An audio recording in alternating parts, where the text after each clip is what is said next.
Imagine you're flying a $100 million stealth fighter. You have the most advanced radar on Earth, the latest missiles, total air superiority over everything below you. Then, in an instant, you're blind. Your screens are static. Your communications are dead. You are not being shot at, not yet. But in every way that matters, you've already lost. You just encountered the EA-18G Growler, the most dangerous aircraft in the sky that you will never once see on a radar screen.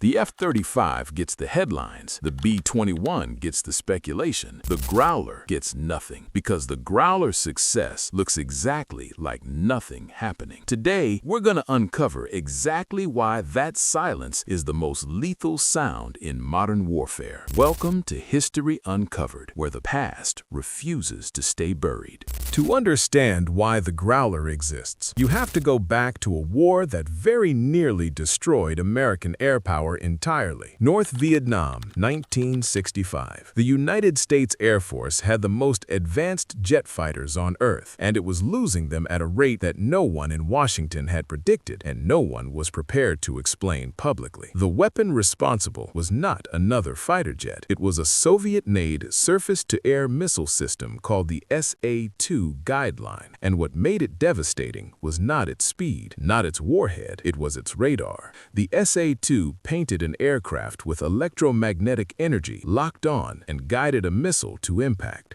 The pilot never saw it coming. There was no warning, no countermeasure, no maneuver capable of breaking a lock that arrived before you knew it existed. The radar was the kill chain, and the kill chain was invisible. American air planners faced a problem that faster planes alone could not solve. You cannot outrun a missile guided in real time. You cannot dodge a lock you cannot detect. The answer they arrived at was not to build faster aircraft. It was to destroy the radar before it could lock on. And to do that, they needed a different kind of aircraft entirely. The result was the EA-6B Prowler, introduced in 1971. A four-seat, dedicated electronic warfare aircraft designed to jam enemy radar, disrupt communications, and fly ahead of strike packages, clearing the electromagnetic path before the bombers arrived. For 40 years, the Prowler served Vietnam, Desert Storm, Iraq, Afghanistan. It worked. But by the early 2000s, its airframe was aging beyond what upgrades could sustain.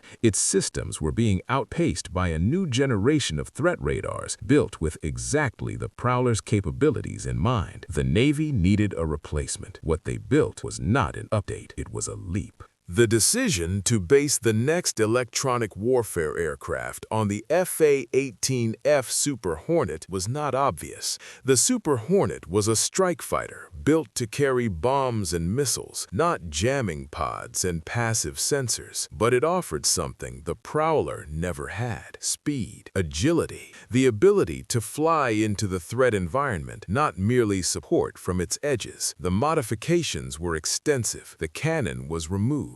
Structural changes accommodated the new electronic systems. Additional hardpoints were configured for the jamming pods that would become the aircraft's primary weapon. The rear cockpit was redesigned for the weapons systems officer, the naval flight officer responsible for managing the electronic warfare mission in real time. What emerged in 2009, when the EA-18 Growler first deployed aboard USS Nimitz, was something air defense architects had never encountered before: a frontline fighter aircraft with the agility and survivability of a tactical jet, carrying the electromagnetic warfare capability of a dedicated attack platform. Previous electronic warfare aircraft had been forced to stand back, to operate at range, to support from outside the envelope. The Growler could go where the threat was. It could fly into the fight, and what it carried into that fight changed the mathematics of every air campaign on Earth.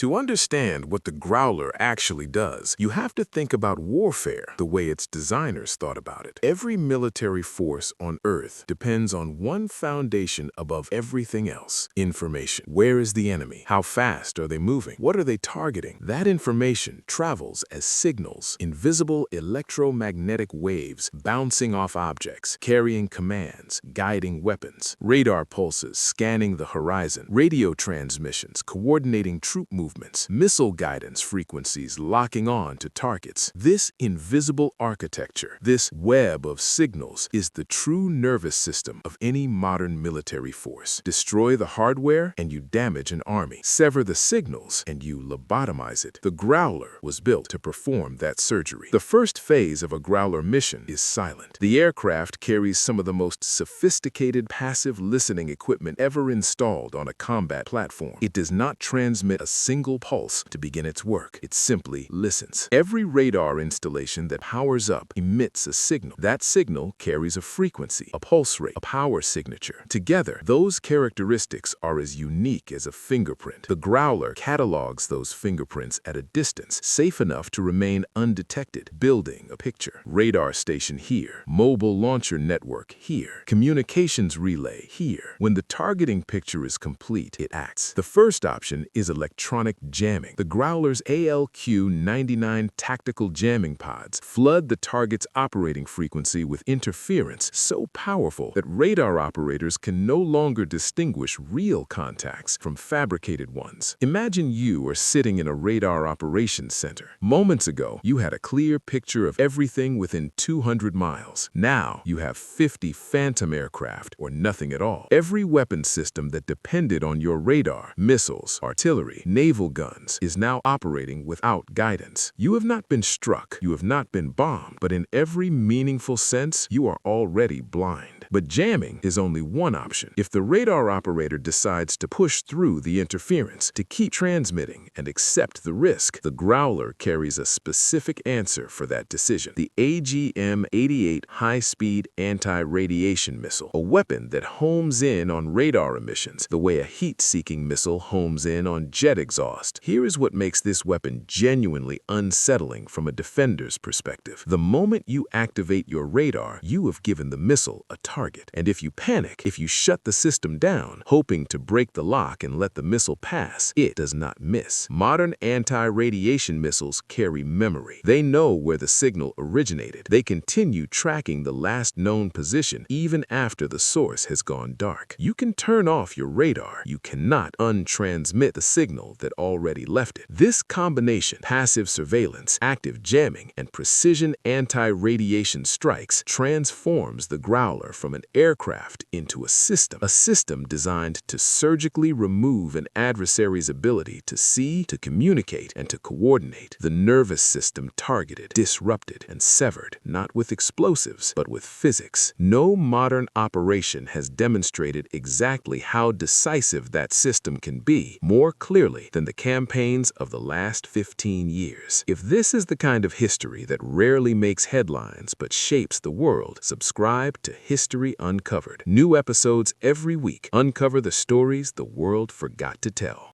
Operation Odyssey Dawn, March 2011. An international coalition moves to enforce a no-fly zone over Libya. What most accounts of that campaign fail to mention is that before a single coalition strike aircraft crossed Libyan airspace, the Growler had already been there. Muammar Gaddafi's air defense network was among the densest on the African continent. Soviet-supplied radar installations, SA-3, SA-6, and SA-8 missile batteries layered across the Libyan coast, a formidable obstacle that any strike package would have to navigate to reach its targets. The Growlers went first. Within the opening hours of the campaign, Libyan radar installations that had operated for decades simply stopped transmitting, not because they were all destroyed, though some were, because their operators had understood very quickly that transmitting meant dying, and silence was the only rational choice left to them. That silence, that enforced electromagnetic quiet, is what allowed coalition aircraft to operate over Libya with minimal losses for the duration of the campaign. This is the Growler's most underappreciated capability. It does not need to destroy every radar installation. It only needs to convince the operators inside them that turning on is more dangerous than staying dark. The psychological dimension of electronic warfare, the knowledge that a radar pulse invites a missile, changes behavior without firing a shot. The Syria and and Iraq campaigns that followed deepened that record. In contested airspace, where Russian aircraft, Syrian government air defenses, and multiple non-state elements operated simultaneously, the Growler's ability to distinguish and selectively jam specific emitters proved essential. Not a blunt instrument that shut down all signals indiscriminately, a precise one that targeted specific threats while leaving other frequencies intact, a capability that earlier electronic warfare aircraft could not have managed. The difference between those two approaches in a modern conflict zone is the difference between a scalpel and a sledgehammer. Here is the question that military analysts rarely ask publicly. What happens to the F-35 if the Growler does not exist? The F-35 is extraordinarily capable. Its stealth reduces its radar cross-section to a fraction of a conventional aircraft. Its onboard systems process battlefield data faster than any human pilot could analyze alone. But stealth is not invisibility. Modern threat systems, Russia's S-400, China's HQ-9, proliferating across the Middle East and Southeast Asia, operate on frequencies and at power levels that reduce the stealth advantage of even the F-35 to something less than absolute. The F-35 relies on not being seen. The Growler ensures that even if it is seen, the radar that detected it cannot report what it found, cannot guide a missile, cannot coordinate a response. Together, they do not simply add capability, they multiply it. Without that pairing, fifth-generation stealth alone is a significant but finite advantage. With it, an adversary faces a problem it cannot solve with hardware alone.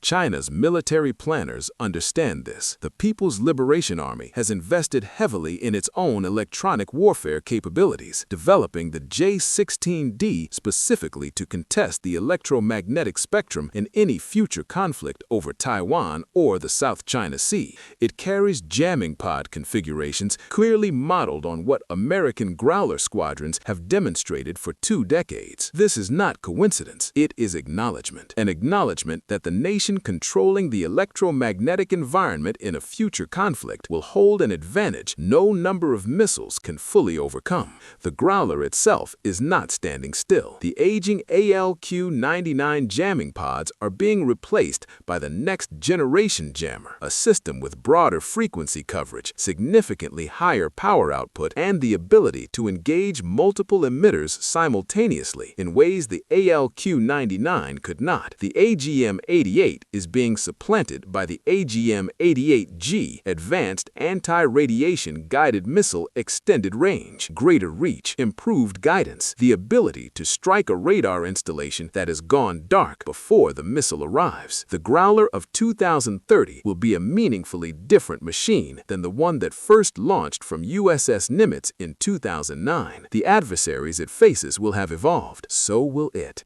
The aircraft that dominate headlines are the ones you can see. The F-35 at air shows, the B-21 in carefully managed press releases. Machines designed to look powerful, designed to project deterrence through their very visibility. The Growler is the opposite of all of that. It is built to be invisible, to operate in the electromagnetic gap between what a radar can detect and what a pilot can survive. When it does its job perfectly, and it usually does, no one writes about it. No radar reports an anomaly. No missile locks on. No aircraft is lost. The headlines go to the planes that strike. The credit goes to the ordnance that impacts. The Growler gets nothing because the Growler's success looks exactly like nothing happening. Wars fought in the electromagnetic spectrum rarely end in headlines. They end in silence. The silence of a radar that chose not to transmit, a command that never reached its target, a missile that never found its mark. That silence is the Growler's signature, and it is being written across every contested airspace on Earth right now. If this is the kind of history that shapes the world without ever making the front page, subscribe to History Uncovered. New episodes every week uncover the stories that were never meant to be told. This is History Uncovered.